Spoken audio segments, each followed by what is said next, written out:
Shalom, shalom, shalom. Bienvenue à notre émission à Asubuhi na Yesu. Moi, c'est le pasteur. Bienvenue, Matene Kibangala. Je salue toutes celles et tous ceux qui suivent régulièrement notre émission à Asubuhi na Yesu. Et vous êtes de très bonnes conditions d'écoute. Asubuhi na Yesu, qui signifie dans l'une de nos 4 langues nationales, le matin avec Jésus.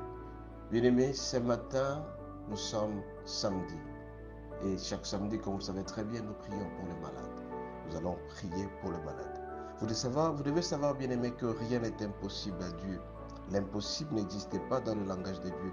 Toute personne qui est souffrante, toute personne qui est malade a droit à la guérison. Tout en sachant, bien-aimés, que Dieu a 3 attributs. Dieu est un Dieu omnipotent. Dieu est un Dieu omniprésent. Dieu est un Dieu omniscient. Et pourquoi, bien-aimé, Dieu est un Dieu omniprésent? Parce que tout simplement, il n'y a pas un lieu dans lequel où Dieu est absent. Parce que tous les hommes doivent savoir que Dieu est avec eux à tout moment dans leur vie. Dans votre corps, le Seigneur est là. Et vous devez savoir donc, si vous êtes malade, il n'y a que l'unique personne qui peut vous sortir de cette situation, c'est Dieu seul. Et notre attribut, bien-aimé, c'est que Dieu est ton omniscient. C'est que Dieu est au courant de tout ce que tu traverses. Si tu as la maladie du cœur, le Seigneur est au courant. Si tu as la malaria, il est au courant. Si tu as le diabète, le cancer de foie, cancer de ceci, le Seigneur est au courant. Toutes sortes de maladies, bien-aimés, vous devez savoir que le Seigneur est au courant. Et donc, Dieu est un Dieu omniscient. Il est au courant de tout ce que tu traverses, de toutes les situations. Donc, aucune situation n'est obscure ou tout simplement le fait que le Seigneur n'est pas au courant. Il est au courant de tout ce que tu connais. Vous devez aussi savoir, bien-aimé, que Dieu est un Dieu omniscient. C'est-à-dire qu'il est capable de tout. Il a la capacité de pouvoir te guérir. Raison pour laquelle tu dois savoir, mon bien-aimé, que Dieu connaît tout. Et le langage de l'impossible au Seigneur n'existe pas. Si tu as le cancer, ce cancer peut être guéri par le Seigneur. Si tu as le diabète, ce diabète peut être guéri par le Seigneur. Si tu as l'hypertension, toutes sortes de maladies, le Seigneur guérit tout simplement la maladie. Même la lèpre, bien-aimé, le Seigneur guérit. Raison pour laquelle, ce matin, nous allons lire à cet effet. Nous allons lire Marc 1, du 40e au 42e verset. Nous allons lire au nom de Jésus. Marc 1, 40, 42.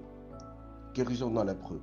Et le lépreux vint à lui et se jeta à genoux et lui dit d'un ton suppliant, « Si tu le veux, tu peux me rendre pur. » Jésus, ému de compassion, étendit la main, le toucha et dit, « Je le veux, sois pur. » Aussitôt, la lèpre le quitta et il fut purifié. Toi aussi, mon bien-aimé, qui est la maladie qui te terrasse depuis une longue période, depuis des années, depuis 20 ans, 30 ans, 40 ans, des jours et des semaines, le Seigneur te demande tout simplement de venir auprès de lui. Quand tu viendras auprès, tu formules ta demande. Regardez ici, le lépreux est arrivé, venu auprès de Jésus. Il s'est jeté à genoux et lui a demandé d'un ton suppliant. Toi aussi, mon bien-aimé, tu as cette capacité, cette possibilité de venir à Jésus et de le supplier, de lui dire, Jésus, je suis malade, donne-moi la solution, donne-moi la compassion, donne-moi la paix dans mon cœur, donne-moi le fait d'être guéri. Si tu as le diabète, le Seigneur guérit le diabète. Si tu as l'hypertension, le Seigneur guérit l'hypertension. Toutes sortes de maladies, mon bien-aimé, l'estomac, le mal de tête, la malaria, tout le Seigneur peut te guérir. Raison pour laquelle ce matin, tout simplement tu dois savoir que rien n'est impossible auprès du Seigneur. L'impossible n'existe pas dans le langage de Dieu. Toutes sortes de maladies, le Seigneur pourra te guérir, à condition tout simplement que tu aies la foi. Regardez ces lépreux, il a eu la foi, il est venu auprès de Jésus, il a supplié. Toi aussi, mon bien-aimé, viens auprès de Jésus. Tu lui dis tout simplement que tu es malade. Et tu cites ta maladie, tu verras que la solution sera là. Supplie le Seigneur, aie la foi, car rien n'est impossible auprès du Seigneur. Le Seigneur rend impossible possible par la foi. Tu as la foi qui est auprès de Jésus. Dis à Jésus, je suis malade depuis longtemps, je ne sais plus travailler. Non seulement sur le plan corporel, on peut être malade, mais aussi sur le plan psychologique. Il y a des gens qui manquent beaucoup de sentiments, ils n'ont plus de joie, ils ne savent plus marcher. Et tout simplement, ils sont dérangés, ils sont inquiets à tout moment. Le Seigneur te donnera la paix, il te donnera la joie, et à tout moment tu pourras marcher. Et tu seras un homme heureux, tu seras une femme heureuse. La maladie aussi, c'est manquer la paix dans son foyer. Beaucoup de gens manquent la paix dans leur foyer. Regardez un homme et une femme qui traversent des situations difficiles. La paix manque. Venez auprès de Jésus, il vous rendra cette paix. Parce qu'il est au courant de ce que vous traversez. Il est au courant de ce que vous connaissez comme problème. La maladie trouve solution auprès du Seigneur. Crise sentimentale trouve solution auprès du Seigneur. Manque de ceci trouve des solutions auprès du Seigneur. La parole de Dieu déclare, venez à moi, vous tous qui êtes chargés je vous donnerai le repos. Le repos, c'est aussi la paix. Le repos aussi, c'est la guérison des maladies. Bien-aimés, ce matin, donc, je vous en supplie, venez auprès de Jésus, posez tous vos problèmes. Quelle que soit la maladie, le Seigneur vous guérira. C'est raison pour laquelle nous allons passer à la deuxième étape, la prière de malade. Vous avez la maladie. Prenez la main là où vous êtes souffrant. Apposez la main là où vous avez la douleur. Maux de tête, maux des dents. Partout où vous êtes malade, prenez la main, apposez sur le lieu de la maladie, de la douleur. Et si jamais vous êtes incapable de pouvoir localiser votre douleur, prenez la main, mettez sur votre cœur. Nous allons prier ensemble. Et une fois terminé de prier, vous allez glorifier le Seigneur parce qu'il vous a déjà guéri. Et après, vous allez faire votre action de grâce. Partout où vous allez vous trouver, dans n'importe quelle église, là où vous priez, vous allez chanter tout en témoignant. N'oubliez pas ici, quand le lépreux est parti, il est revenu sur le sang, il est rentré pour dire, il a même déclaré, il a témoigné partout, à telle enseigne que le Seigneur Jésus a commencé à manquer le lieu où passer parce que tout simplement sa renommée était par-ci par-là. Nous allons prier. Prenez votre main, mettez là où vous êtes souffrant, nous allons prier ensemble. Excellent Père de grâce et tendre Père, regarde ton enfant qui est souffrant cet instant.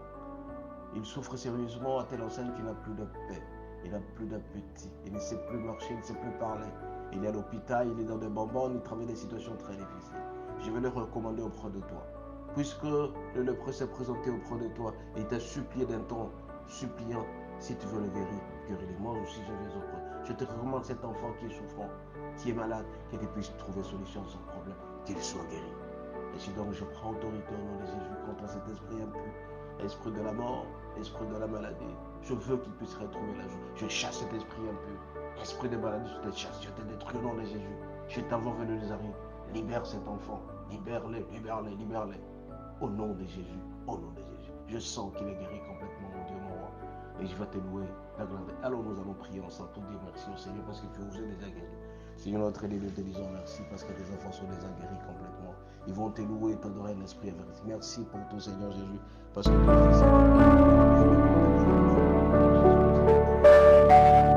Bien-aimés, vous êtes déjà guéris. Ce que vous allez faire pour l'instant, c'est d'aller témoigner. Vous allez témoigner à l'église que Christ a fait quelque chose de bon pour vous, comme le lépreux a fait. Il est revenu pour témoigner. Tout le monde était au courant. Témoignez, bien-aimés. Et quand vous allez témoigner, le Seigneur Jésus va encore agir davantage. Vous savez très bien que quand vous témoignez, vous attirez la grâce de Dieu sur vous. Le Seigneur honore ceux qui l'honorent et déshonore ceux qui le déshonorent. Bien-aimés, il faut témoigner. Et après avoir témoigné, faites votre action de grâce. Cette action de grâce sera pour vous. Vous allez sceller votre guérison. Et en scellant votre guérison, vous serez un homme heureux, vous serez une femme heureuse partout où vous allez passer. Même si vous n'aviez pas la joie, le Seigneur va encore vous accorder la joie. Bien-aimés, ce matin, non, bien-aimés, je vous en supplie, venez auprès de vous. Et à toutes celles et tous ceux qui sont malades, venez auprès de Jésus, il vous donnera la guérison et vous serez heureux. Dieu guérit la maladie. Il n'a pas donné de précision. Toutes sortes de maladies, il va vous guérir. Soyez bénis et à la prochaine. Si vous avez aimé, likez et transférez ces messages à d'autres personnes.